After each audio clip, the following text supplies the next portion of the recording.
and the man with the flashlight helped him out. The fifth man could barely walk, and even with the other man's help, he stumbled and fell face down into the sandy dirt. The back of his shirt was ripped and torn in more than a dozen places, and streaked with still wet blood. The man with the flashlight knelt down by the side of the injured man and checked his wounds with a professional eye. He patted the man's neck and whispered something in his ear, then went back to the hatchway where a sixth man was already crawling out into the open. The eyes of the sixth man were wide and staring, the whites exaggerated by the camouflage paint smeared over his flesh. He stumbled to his feet and looked around anxiously, as if wondering which way to run. The man with the flashlight holstered his gun and gripped the shoulder of the sixth man, pulling him close so that their faces were only inches apart. "It's okay," he hissed. "We're out."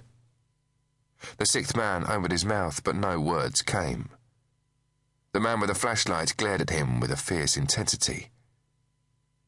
"It's okay," he said. "Tell me it's okay, Rabbit." He tightened his grip on the man's shoulder.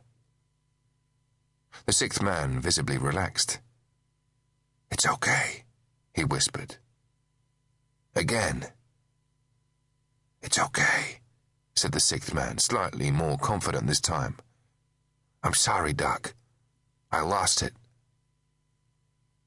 The two men stared at each other for several seconds. Then the man with the flashlight nodded. "We all lost it," he said. He took his hand away from Rabbit's shoulder and stared at his palm. It was red with blood. "Are you hurt?" Doc asked. Rabbit shook his head. "No, it's—" He shook his head as if trying to rid himself of a bad memory. A seventh man climbed through the hatchway, a green headband holding his dirt-encrusted hair flat against his scalp. He had a rope tied around his waist, and it tightened as he crawled away from the hole. "Help me," he said, through tightly gritted teeth. Doc and Rabbit grabbed the rope and pulled, grunting with exertion. "Are you sure he's—" began Rabbit, but Doc silenced him with a threatening look. Together they hauled in the rope. Attached to the other end was the body of another soldier. The rope had been looped under his arms, and they heaved the body out of the hole.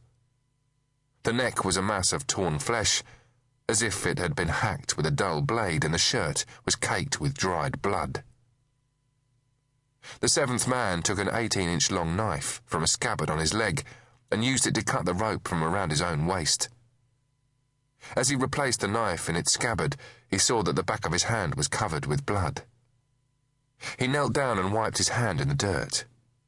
His skin was a dark olive colour, and even under the camouflage makeup, his high, razor-sharp cheekbones hinted at his Latino ancestry. "Now what?" he said, looking up at Doc. His voice was flat and cold, and his eyes were equally emotionless.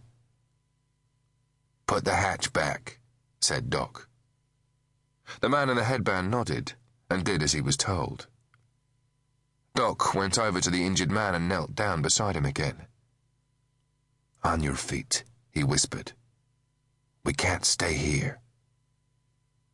The injured man murmured something incomprehensible and struggled to stand.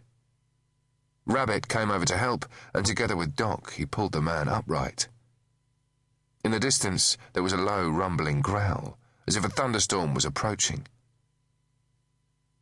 "I'm all right," said the injured man. "Can you walk?" asked Doc.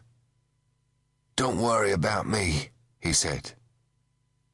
The Latino slotted the hatch into its original position and smoothed dirt over it. Doc looked over his shoulder. "Sergio, put the rock over it.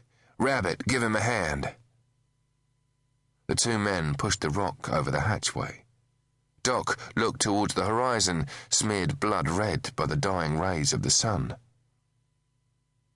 "That was bad, Doc," said the injured man. "I know.